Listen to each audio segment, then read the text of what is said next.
HIRAF acts as the secretariat for the coalition to decriminalize and declassify petty offences in Uganda. The coalition has been in existence for about 2 years, and the purpose of the coalition is basically what its name is, to decriminalize and declassify petty offences in Uganda. If you go to the law dictionary, the term petty offense it's termed as a minor offense for which one may be tried at common law, or a misdemeanor where there is no constitutional trial. The African Commission on Human and People's Rights has also defined petty offenses as minor offenses such as being rogue, a vagabond, loitering, hawking, prostitution, failure to pay debts, disobedience, among others. And our colonial masters brought these laws to be able to put the black person or persons they have colonized into shape to be able to conform with what they wanted. These laws were also intended to empower colonial masters to make arrests without proof of actual commission of offenses. The colonial police, its primary function was not to maintain law and order. Maintenance of law and order was a secondary function. The primary function of the colonial police was to preserve the regime in power. Unfortunately, that legacy still stands up to now. The current police force is more or less working for the regime in power. We've seen that there are certain socially inappropriate behaviors that have tended to lead people into engaging in criminal behavior. And of course, we as the police have to come in when a person who is been redundant, somebody who has been loitering, who has been moving suspiciously, ends up mugging a person, ends up grabbing a bag. What I'm trying to indicate here is that from our CCTV surveillance mechanisms, there is some improvement now that if you go downtown, you'll find that it is now very hard for some of those criminals who used to involve themselves a lot in petty offenses to commit crime these days because of the target hardening arising out of these monitoring and surveillance systems. There is a level of redundancy in town where people take advantage of redundancy to monitor vulnerable women who are going back home, vulnerable business persons who have with a potential of being victimized. Petty offences are provided for in a number of our laws, particularly in the Penal Code Act under sections 167 and 168. Human Rights Awareness and Promotion Forum, as the secretariat for the coalition, we celebrated our 12th birthday just a few days back. And what we stand for is equality and non-discrimination. And for this reason, we always stand on the side of the most marginalized groups in society. The people who are targeted include the poor, the unemployed youth, hawkers trying to survive, beggars also trying to survive, street children also trying to survive, persons with disabilities, sex workers also trying to survive, and other such a minority groups. The Commission notes that the legal provisions on petty offences often target the vulnerable and marginalized members of our society. Ladies and gentlemen, the aforementioned legal provisions in the Penal Code are inconsistent with Uganda's 1995 Constitution. As you may already be aware, it is a fact that Uganda's provisions of the law on pet offences date back to the colonial era.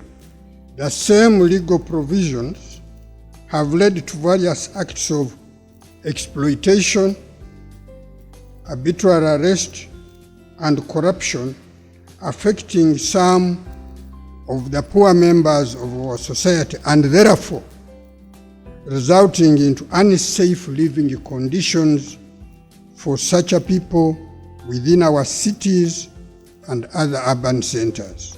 Unfortunately, the same legal provisions on pet offences have remained on our statutory law books by restricting the ability of individuals to engage in life-sustaining activities, particularly for those living in poverty. The legal provisions on pet offences infringe on the autonomy of persons, thus further degrading their right to human dignity. But we need to go back and say what constitutes a crime. Do the petty offenses fit within what constitutes a crime? A crime is a violation of a law in which there is harm, injury to the public, or a member of the public. So there has to be harm. The common law legal system requires that the accused person should exhibit two things, mens rea and actus reus, okay, in criminal law. A thief or in theft, the accused must have taken something and should have intended to deprive the owner of such ownership.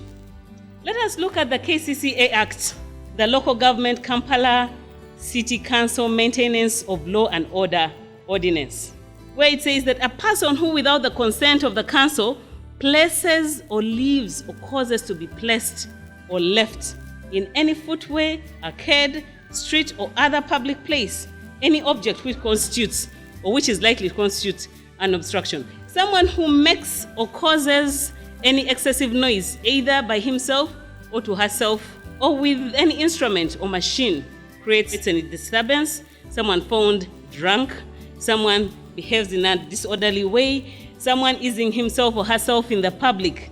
The relevant KCCA ordinance in this respect targets hawkers, vendors, and beggars on the streets with the purpose of decongesting the city. However, the majority of the persons who are targeted in this regard are the poor people who cannot afford to hire and open stores in markets, and who therefore have only the streets as the convenient place from where they can sell their merchandise and survive. The enforcement of petty offences diverts resources from key and serious offences, or it diverts resources from us being able to address serious crimes, and then we concentrate on the non-issues. How much does it take for the police to arrest all the pet offenders it does arrest? How much does it take for the prisons to feed the pet offenders they do feed? In terms of actual cost, should we really be spending this amount of money on these offenses? So laws which allow for arrest and imprisonment of petty offenses are contrary to the principle of using arrest as the last resort. However, the reality is that poverty does not make one a criminal. Just because I'm poor does not make one a criminal. How many times have you, ladies and gentlemen, been discriminated upon because of your color, because of your economic status? Human Rights Awareness and Promotion Forum carried out a study on the enforcement of petty offenses in 2016, and we found that actually these offenses are routinely enforced by the police to the detriment of marginalized groups.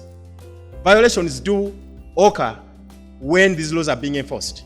And should we continue with a practice that continues to violate the rights of those who are poor and most marginalized? That's the question we have here. Over the recent years, there have been a number of useful directives made by His Excellency the President of the Republic of Uganda, ordering for the release of petty offenders from all detention facilities.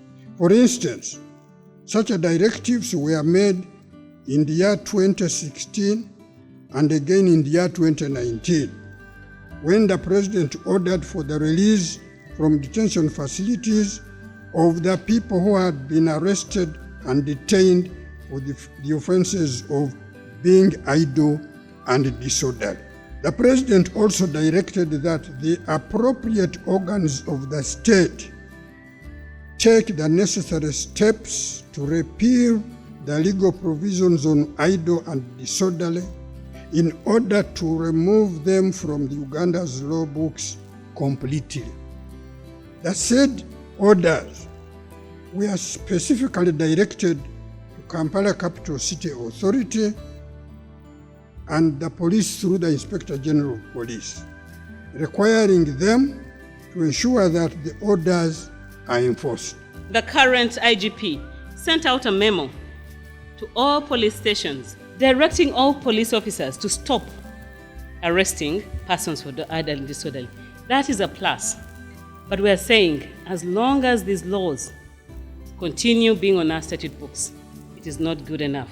We suspended all operations as far as idle and disorderly is concerned, beginning 2016. So provided Honorable Basalirwa and the government fast-track the process of having these laws repealed, we are going to continue effecting arrests. Yes, the challenges are there. The implication on human rights is actually there. But what we are saying is that what should the police do? Because these laws are active and still in existence.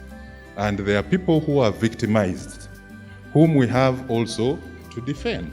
When you look at the nature of arrests in this country, it is usually brutal and the procedure of effecting arrests is not followed, and such as informing the suspects of the offense they have committed, and the arrests sometimes are done in form of surrounding the suspects, and suspects are humiliated during the whole process of arrests, and sometimes undressed, especially the male suspects, and paraded before the media and bucketed TV, and we keep seeing these things. So you see that the right to personal liberty is affected, and then the right to a fair and speedy trial as provided for within Article 28 of the Constitution, the long and arbitrary detentions in police custody without being produced to court also undermines the right to a fair hearing, because the majority of them are pending a long time in detention beyond 48 hours.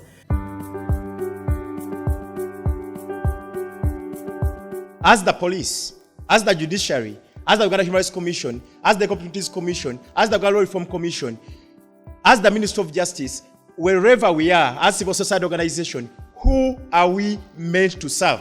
I remember very well when the start of the implementation of the human rights, especially in forces, started. There are very many don'ts that came up. You people don't do this. You people don't do this. You people don't do this. The question we're asking is that, yes, if we don't do this, what do we do? So we need to interrogate penal versus correctional justice. Unless as individuals, we are ready to perform our responsibilities, removing or keeping the law does not save us. Our national legal framework should therefore be reformed with a view to scrap off the legal provisions on petty offenses and to instead provide for alternative forms of punishment of correction for such offenses, such as the use of local council courts and imposing remedies such as community service, or maybe limited fines in kind where this is absolutely necessary.